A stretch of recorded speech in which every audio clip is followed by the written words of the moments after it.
Hello and welcome to Investing Confidential. Well, they did it. They banned TikTok, or at least the House voted on banning TikTok. I mean, it's not going to get to the Senate, but I'm going to give you a different view. Obviously, the consensus is this is good, but people saying, yeah, this is good, this is good. There's young people saying this is bad. Well, I'm not a young person.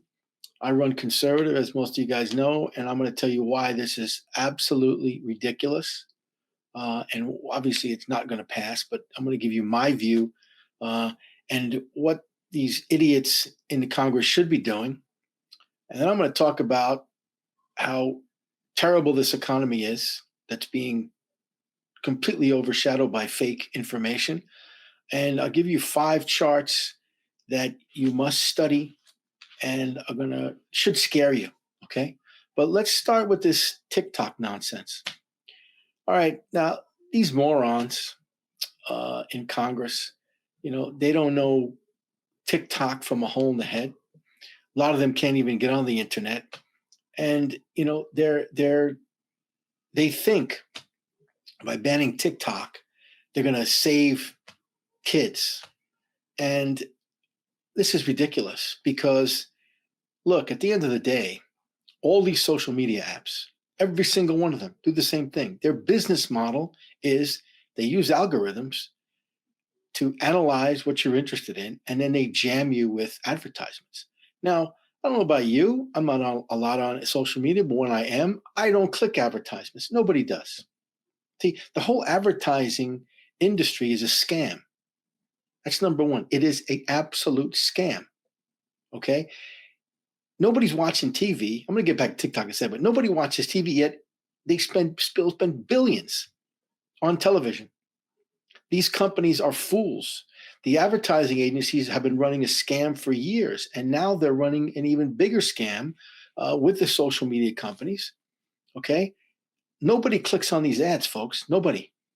Okay, the only people who can sell things, who make money selling things on the social apps are the influencers, but the ads are ridiculous. So when you talk about TikTok, TikTok does the same thing that Google does, that Meta does.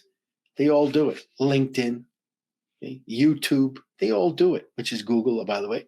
They all do it. And if you're dumb enough to put your actual birthday on one of these profiles, well, look, caveat emptor. Okay, you do it.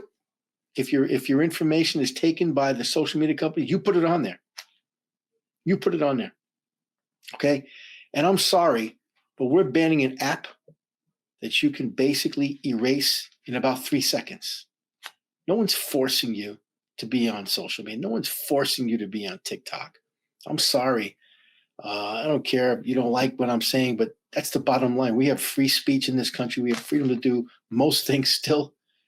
And you don't have to be on these apps. So the government getting involved, I'm with the kids on this one. I think it's a bad idea. But at the end of the day, look, it's just noise because the Senate, look, they're bought and sold. And there's no way they're going to allow this to go through. So it's just a lot of noise. But it's exposing these fools, these absolute fools in both parties, both Republican and Democrat, but voting something on something, wasting time with hearings and everything else, when we've got huge issues in this country, folks. I mean, shouldn't we be analyzing this absolutely disgraceful budget that the White House has put forward? 7.3 trillion. Do we need to spend 7.3 trillion? Supposedly, we're at stocks at an all-time high. The economy is supposedly booming, and we want to spend 7.3 billion because 7.3 trillion because we got problems. This is what the White House is telling us.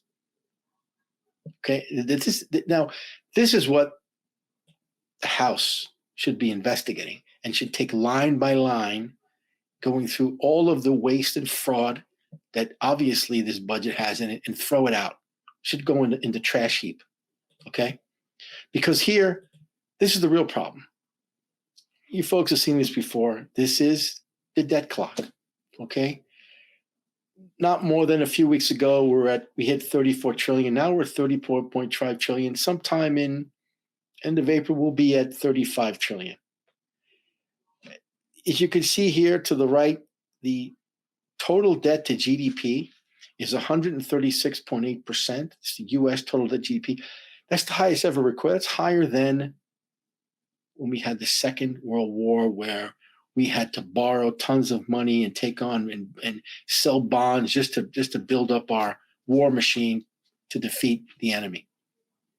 Okay, we're not in a war. We haven't been in a real war since World War II. Okay, well, you want to call the Iraqi war? That wasn't a war. That was a slaughterhouse.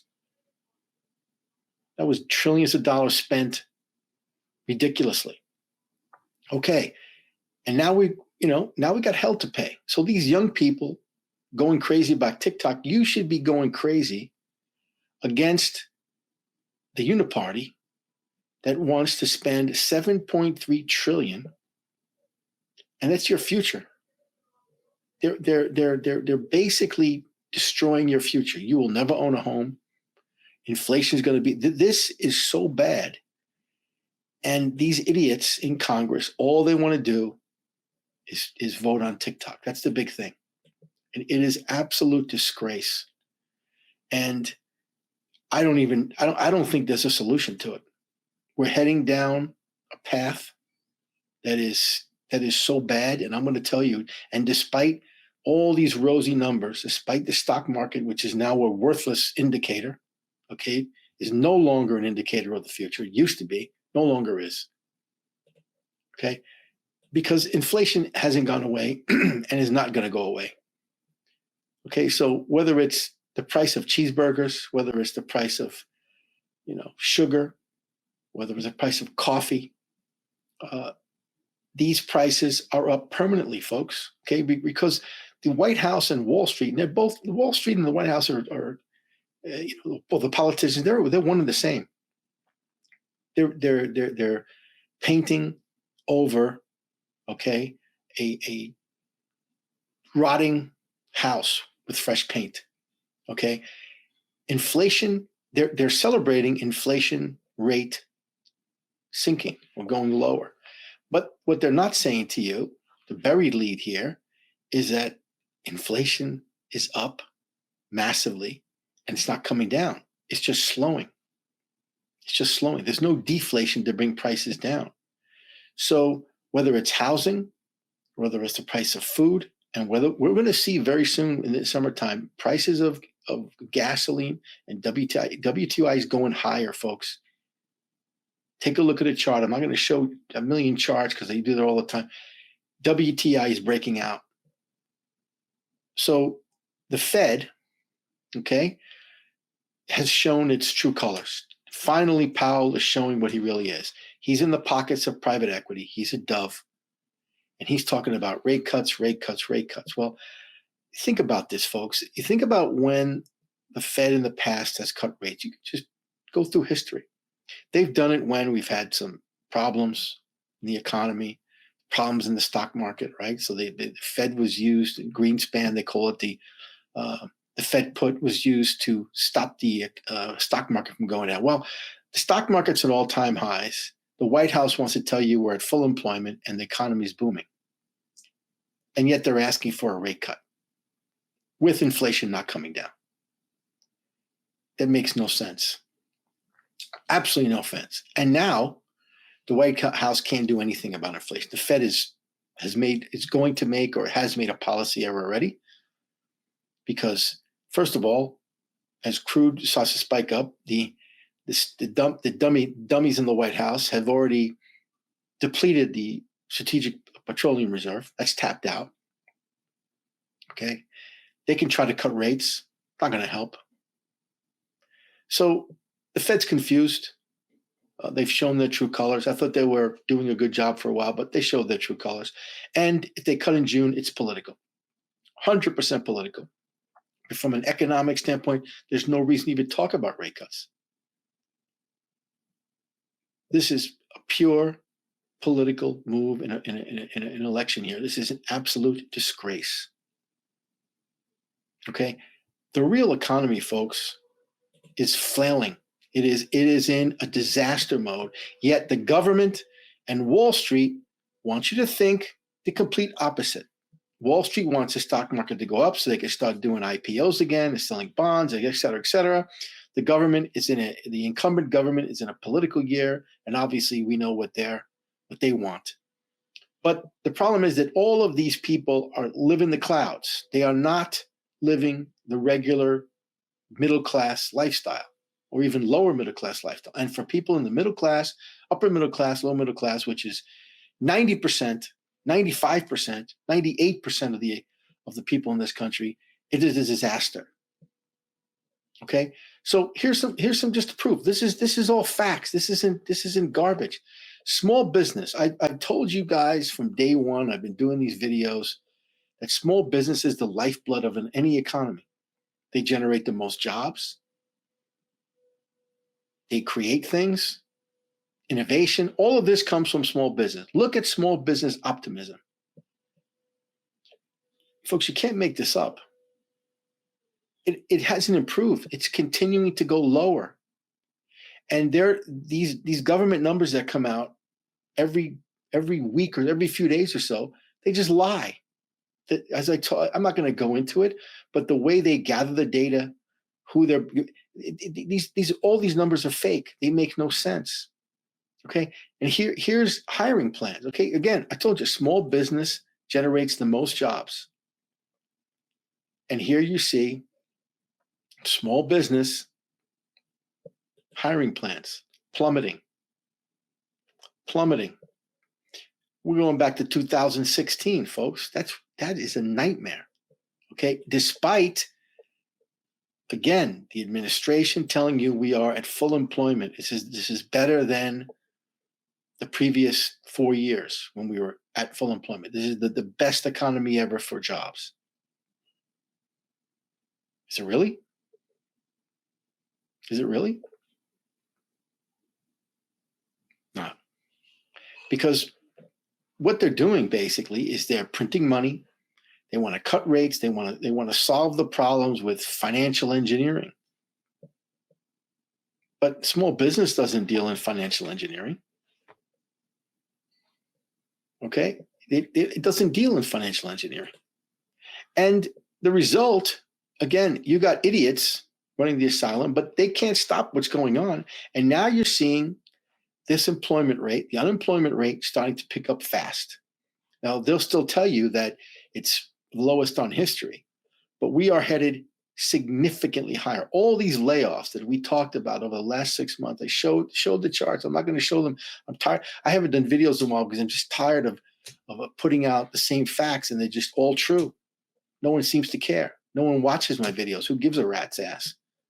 But the unemployment rate is going to spike significantly higher, which maybe the Fed wants. They can cut rates, but it's not going to help. Rate cuts and money printing is not going to help the unemployment rate, because the real issue is that all their data is fake. Okay, when you look at the job numbers, there's a difference between jobs and full employment. The job numbers, they show you only the job numbers. These are part-time jobs. People need to get 2 and 3 jobs to afford this inflation. So it looks like every time they show jobs, wow, 240,000 jobs here. Oh, better than expected. Bullshit. Because full employment, meaning full-time jobs, are negative. I showed you that in previous videos. I'm not going to show. They are negative. So full-time employment, meaning full-time good jobs, going down, negative. But job numbers that they show on CNBC and the Wall Street guys and the White House comes out, and these are all part-time jobs. But I'll use the term again. They're burying the lead here, folks, because this is their own data. Their own data, as you can see here. All of the employment growth, that means all these jobs that the administration, the current administration, is going crazy over, right? 100% of those jobs are going to immigrants non-Americans. Say it again. 100% of job increases, of jobs created, job increases, are going to non-Americans. Now, I'm not saying that for any other reason. It's a fact that this is the data that they're telling you. They're telling you all, and you're sitting there scratching your head. Wow, this doesn't make sense, because it doesn't. It doesn't.